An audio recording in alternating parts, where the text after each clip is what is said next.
Hello and welcome back. I'm Joshua Barnes and you're watching NewsX World. Let's first take a look at our top stories. Top European nations are among 28 countries to urge for an immediate end to the war in Gaza, condemning Israel's aid blockades and civilian deaths. Israel responds and calls the statement disconnected from reality.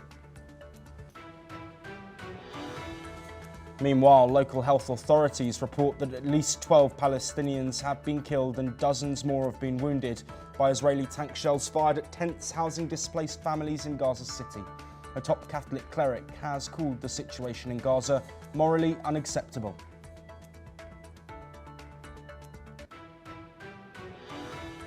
Ukrainian President Volodymyr Zelensky says fresh peace talks with Russia will begin on Wednesday in Turkey, with the Kremlin saying both sides still hold opposed positions. Meanwhile, Ukraine calls for $60 billion from allies for its 2026 defence budget. Iran's Deputy Foreign Minister Kazem Garibabadi said that reimposing international sanctions would further complicate the nuclear standoff. His warning comes ahead of Friday's talks with Britain, France and Germany in Istanbul. Hunter Biden, son of the former President Joe Biden, has slammed Hollywood actor George Clooney in an expletive-laden interview. Hunter Biden accuses Clooney of spearheading a push for Biden to step down a year after his father stepped down as a Democratic presidential candidate. Yemen's Houthi rebels say that they've fired a hypersonic ballistic missile at Israel's main airport, marking the second such attack in 24 hours. Israel's military confirmed it intercepted the missile aimed at Ben Gurion Airport. The death toll has risen to 27 in the Bangladesh Air Force trainer crash, according to the Special Assistant to the Chief Advisor for Health. The plane slammed into a school and college in Dhaka, leaving dozens more injured and hospitalised with burns. And Pakistan's disaster agency says 221 people, including 104 children, have died in rain-related incidents since June the 26th. Over 500 others have been injured as heavy monsoon rains continue to wreak havoc across the country.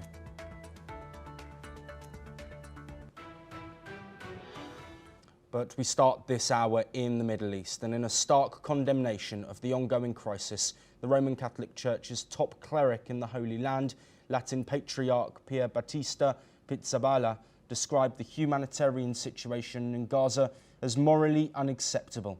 This after visiting the war-torn region. Pizzaballa shared disturbing accounts of men enduring hours in the scorching sun, waiting for a meal. He called the conditions unjustified and urged for immediate action to address the crisis. The comments come as global attention intensifies over the potential suffering of Palestinians within the Gaza Strip. And joining us to discuss these latest comments and the wider situation and global calls for humanitarian relief is Ross Feingold, a political analyst joining us from Taipei, Taiwan. Ross, as always, thank you ever so much for taking the time to speak with us. Let's first look at these comments that have come from the top cleric of the Roman Catholic Church. How significant is this? The fact that it's a top member of the church, of course, a church that oversees over 1 billion people across the world.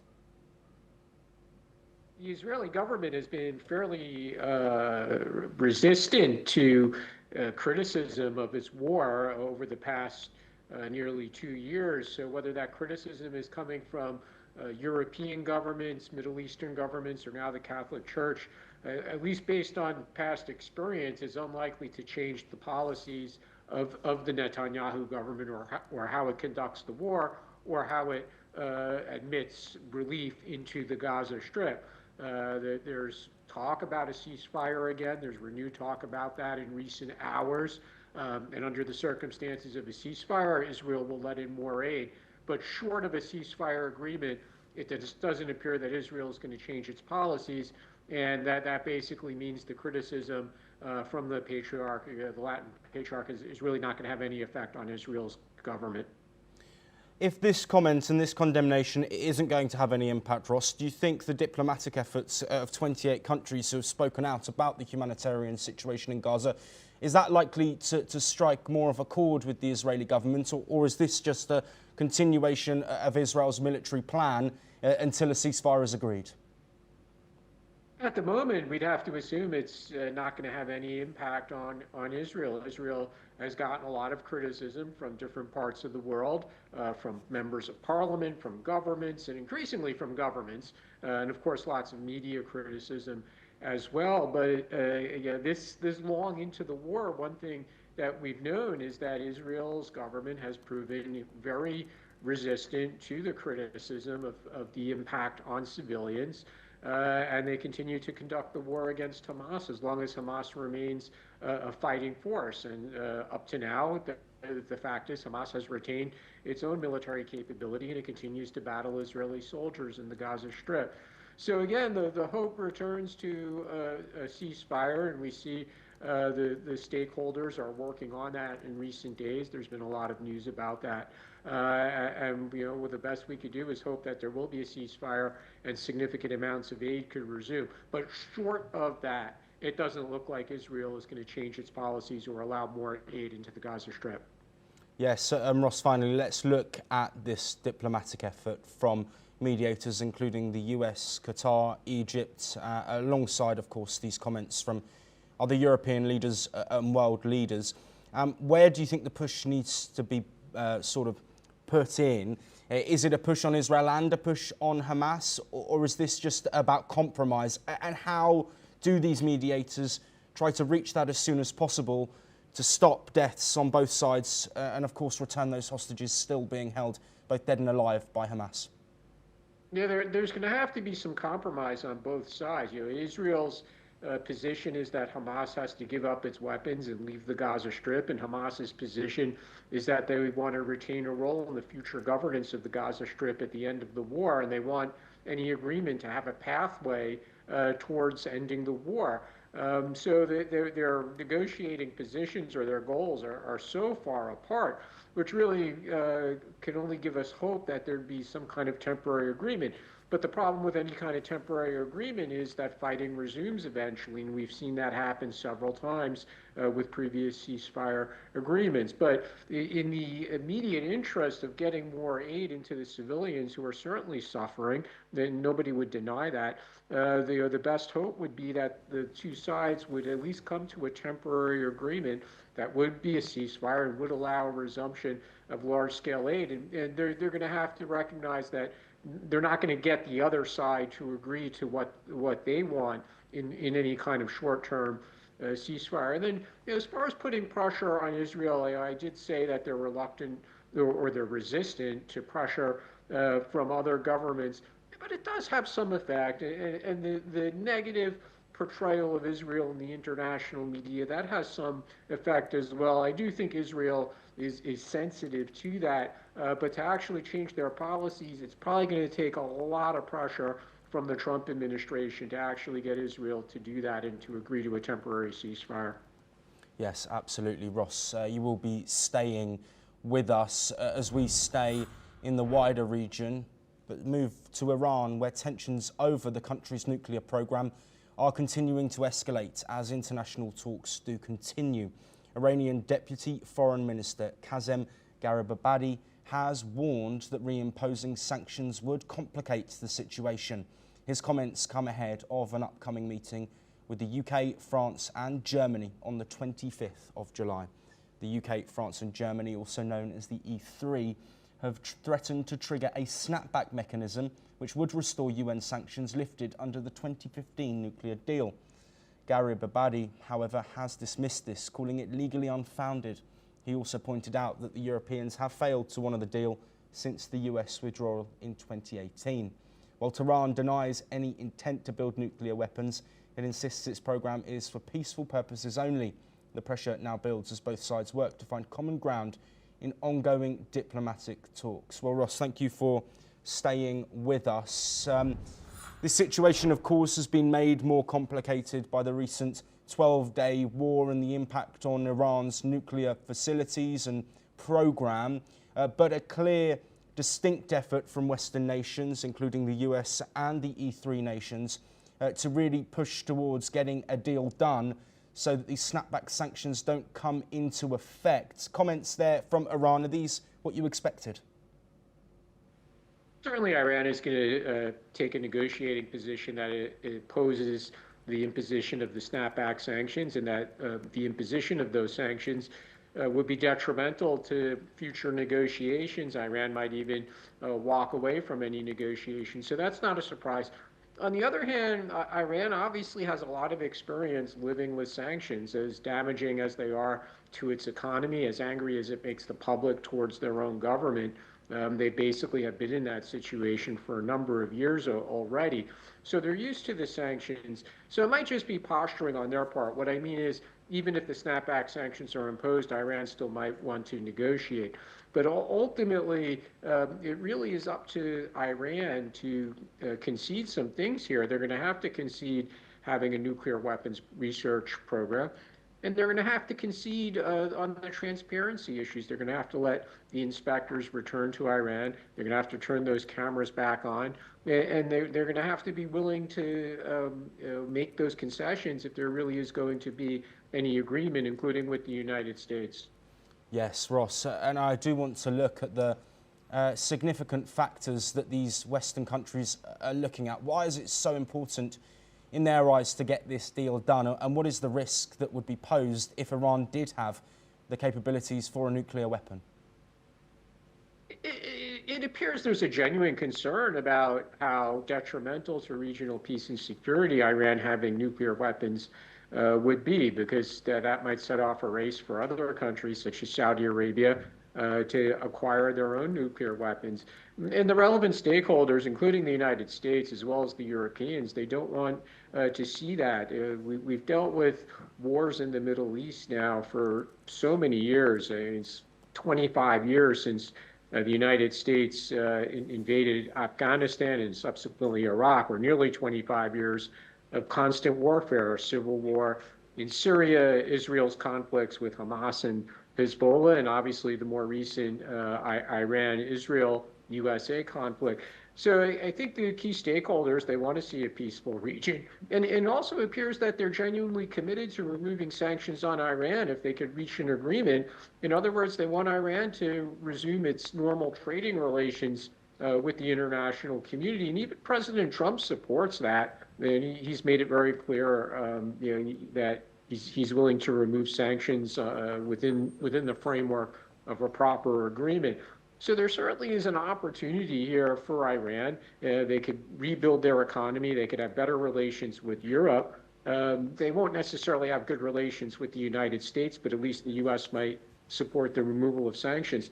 So the opportunity is really there for the Iranian leadership if they will give up this crazy goal of having nuclear weapons. Yes, Ross, finally, before we move on, I do want to look at the US situation on this. We've, of course, heard a rhetoric from Iran, from their Foreign Minister Abbas Araghchi, talking about talks with the US, a possibility of them taking place in the future. How key is the Trump administration in this ongoing discussion over a potential new nuclear deal? The United States is very key. They have imposed significant. The United States has its own sanctions on Iran, in addition to the potential of the snapback sanctions that would be imposed multilaterally. And Iran wants those sanctions removed.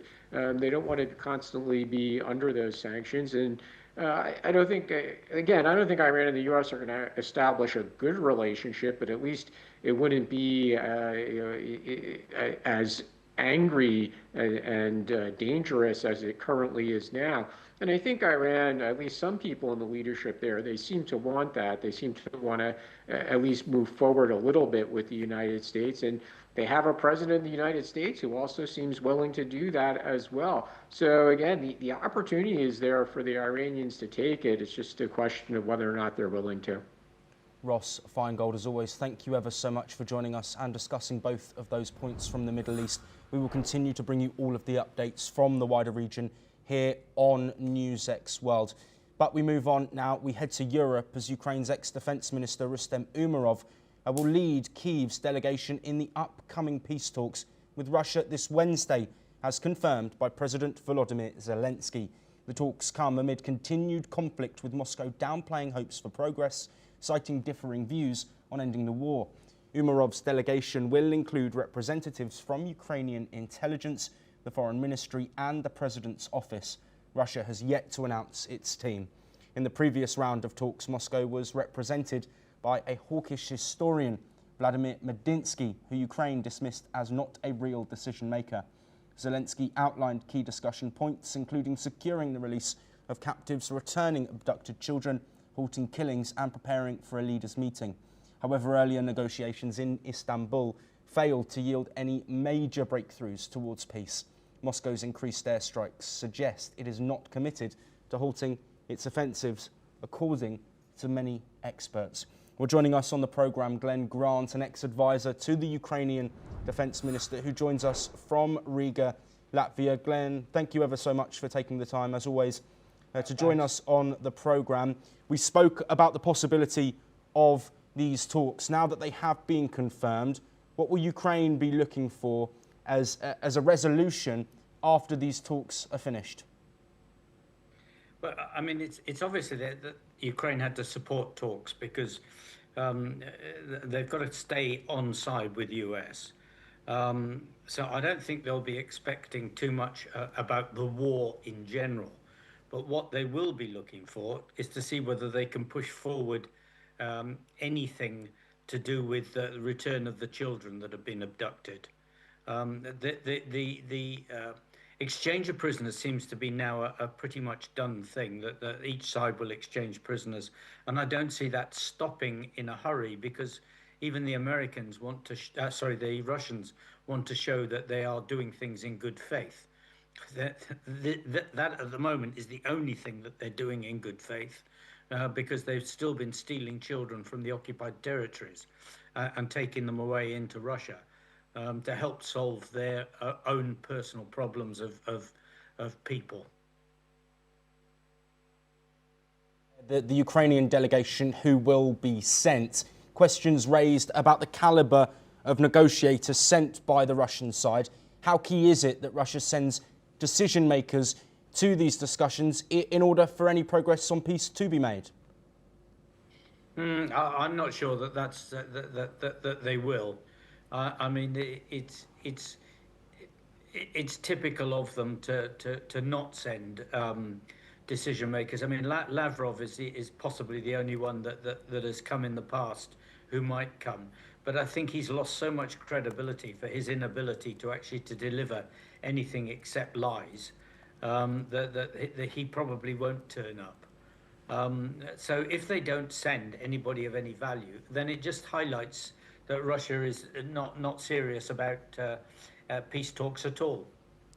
Glenn, let's take a look at the wider context now. Of course, pressure coming in from the United States. We've mentioned this multiple times with you on the programme. But if these talks do break down and no further work towards peace is achieved, what's needed next from European allies and the US in order to try and put that pressure on Putin, aside from the 50-day Trump deadline that's already been given? Well, I mean, starting with the Europeans, I mean, they must have by now grasped that the coalition of the willing to provide troops if there's peace is a dead duck. And they've spent so much time doing this and trying to organise who's going to do what, where and when. And of course, nothing is happening on that at all. So they've got to change their tune and start thinking about actually war fighting, and even perhaps war fighting themselves, because Russia keeps moving forward. America, I mean, goodness knows what Trump is going to do. I mean, he's given Putin 50 days. My guess is he'll find an excuse for giving him another 20 or another 2 weeks or another 6 weeks. But you don't know with him. I mean, he might just suddenly flip and do something else. At the moment, he's under pressure internally. So it's going to be his internal audience that bothers him the most, not actually Ukraine. What he will do for Ukraine will fit what delivers the best result he needs for his MAGA audience at home. Yes, and finally, Glenn, let's wrap this up by looking at the Russian angle and the Russian perspective here. Questions have been raised about whether Russia actually want peace. Do you think that this meeting could be a signal to show that they do, which would be in line with the rhetoric that's coming from Moscow? Oh, if they do, they'll send someone serious. But there's no, I mean, rhetoric. Russia's been making, grand statements since 2014. And let's be blunt about it, they've only lied since 2014, and they haven't stopped lying. They've shown no indication whatsoever on the battlefield or in the way that they're attacking civilians in Ukraine that they want anything other than total domination of Ukraine and then a continuation into the rest of Europe. I think we have to take them at their actions, not at their words. Glenn Grant, as always, thank you so much for joining us and providing that insight. We will bring you updates on those talks taking place in Turkey. But we move on now and head to North America. And a year after former President Joe Biden abandoned his re-election bid, his son Hunter Biden is lashing out, targeting Hollywood star George Clooney for spearheading a public push that urged the then 81-year-old president to step aside. In a new explosive interview with journalist Andrew Callahan, Hunter unleashed a profanity-laden attack on Clooney, saying F him and everybody around him. He questioned why voters in Middle America should care what Clooney thinks, arguing the actor had no right to step on a man who gave 52 years to the service of this country. Clooney was among the first prominent Democrats to publicly call for Biden to withdraw from the race last July after a widely panned debate performance against Donald Trump. Writing in the New York Times, Clooney called Biden a friend, but stated the one battle he cannot win is the fight against time. Less than 2 weeks after the opinion piece was published, Biden ended his campaign, paving the way for Vice President Kamala Harris to become the Democratic nominee. She would ultimately lose to Trump in November. Hunter Biden's comments come as he continues to defend his family amid years of public scrutiny, legal troubles, and personal struggles. He received a full presidential pardon from his father in December 2024, weeks after the election. Well, joining us to discuss the wider conversation here surrounding this topic, of course, Joe Biden stepping down a year ago and Kamala Harris unsuccessfully taking the Democratic presidential candidacy.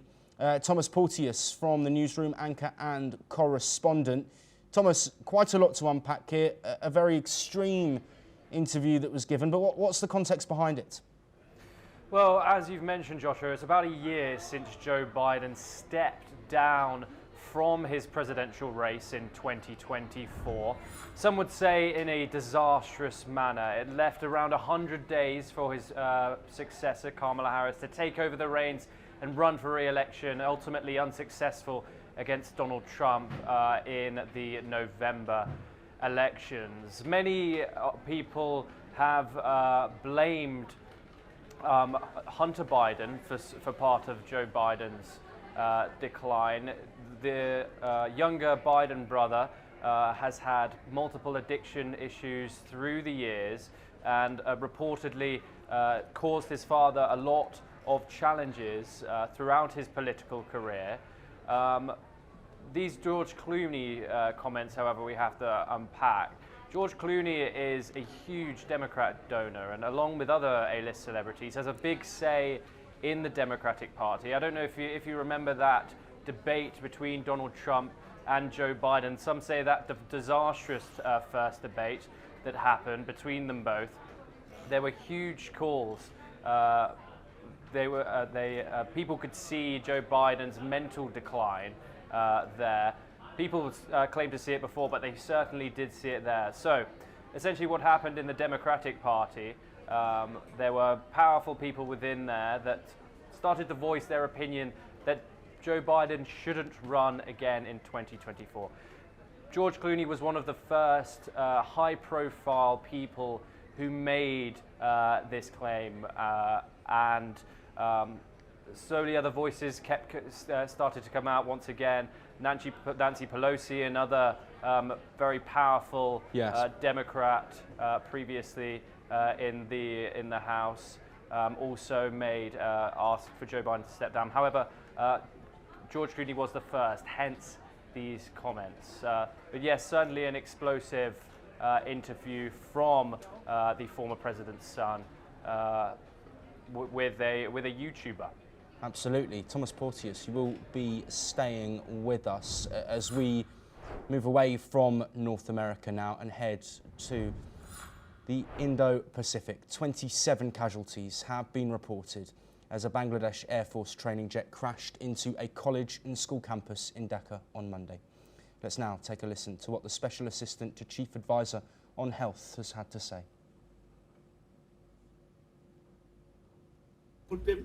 সর্বমোট মৃত্যুর সংখ্যা নিশ্চিত করছি আমরা 27 জন এবং হাসপাতাল সব মিলে ভর্তি আছে 78 জন এবং এর মধ্যে আমাদের এই হাসপাতালে যারা ভর্তি আছে তার মধ্যে বেশ কয়েকজন আইসিইউতে আছে আইসিইউতে থাকা রোগীদের মধ্যে কয়েকজন ভেন্টিলেটর আছে কয়েকজন ভেন্টিলেটর নেই এমনকি এইচডিইউতে যারা আছেন তাদের মধ্যে বেশ কয়েকজনের অবস্থা আশঙ্কাজনক অতএব আমরা খুবই খারাপ সময়ের মধ্যে দিয়ে যাচ্ছে পুরো দেশ আপনারা সবাই দোয়া করবেন Meanwhile, student protesters came out on the streets demanding an accurate death toll and a proper investigation into the plane crash. Bangladeshi civilians held special prayers and prayed for those who lost their lives in the crash. The government declared a day of mourning today with flags at half-mast. Well, once again joining us, Thomas Porteous, live from the newsroom, anchor and correspondent. We have a minute or so left, Thomas, but just can you briefly provide some context coming in the day after this tragic crash? Of course, Joshua, there's been 3 days announced of mourning for this tragic event in the Bangladeshi capital of Dhaka. 27 students so far confirmed dead, with apologies, not students, 27 people so far confirmed dead, with many still in hospital, some in critical condition with burns and other injuries alike. The people are calling for an accurate death toll, as some suspect that it may be much, much higher than the ones currently given. This is the largest plane crash that Bangladesh has seen in over 10 years. The last plane crash that actually crashed in Dhaka was over 10 years ago, and it was the only resulted in the fatality of one. And so this is a significant event in the country and the city, and we will bring you all updates that we can when we get them. Absolutely, Thomas. Thank you very much for that insight. As Tom said, we will bring you all of those updates as we get them. But we now move on, and a massive wildfire in Turkey's northwestern Sakarya province has turned into a rare and dangerous fire tornado this week, alarming both locals and authorities. The blaze entered its second day, forcing emergency services to deploy planes and helicopters to douse flames from above. Intense winds, scorching heat and dry terrain made the fire extremely difficult to control. Several nearby residents were evacuated as a safety measure, though no casualties have so far been reported. Experts believe rising temperatures and reoccurring droughts fueled by climate change are increasing the frequency of such extreme fire events. Turkey has witnessed a surge in wildfires in recent years, raising serious concerns over its climate preparedness and forest safety measures. We'll now take a look at the latest from across the world of sports. Jose Ramirez blasted a 3-run homer as the Cleveland Guardians rallied to beat the Baltimore Orioles 10-5 in the series opener. His 20th homer of the season made him the second player in the 20-homer, 20-steal club in 2025, alongside Pete Crow Armstrong, Bo Naylor and Carl Manzardo. Added solo shots, Manzardo's go-ahead homer in the 6th gave Cleveland a 6-5 lead. Meanwhile, the Guardians scored 4 more in the 7th, 2 coming on bases-loaded walks.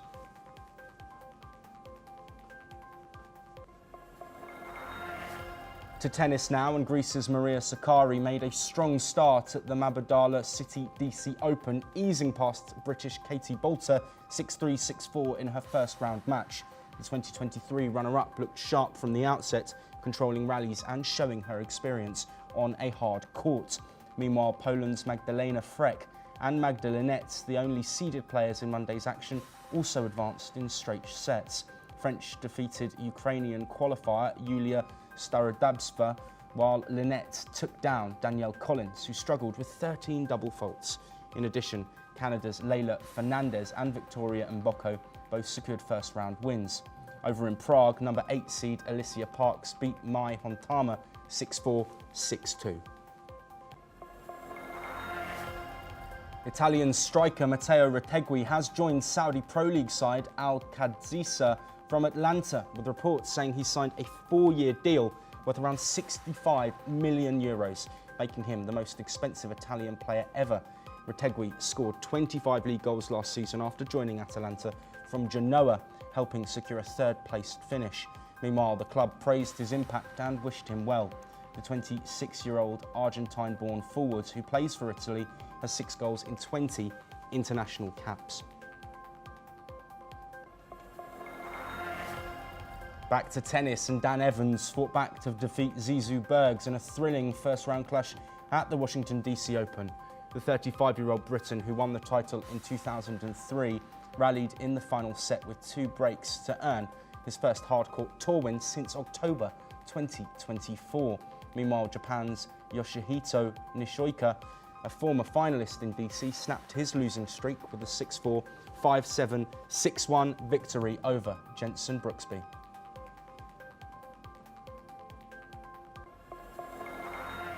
Well, that is all we have time for, but we will continue to bring you more of the latest breaking news from across the world.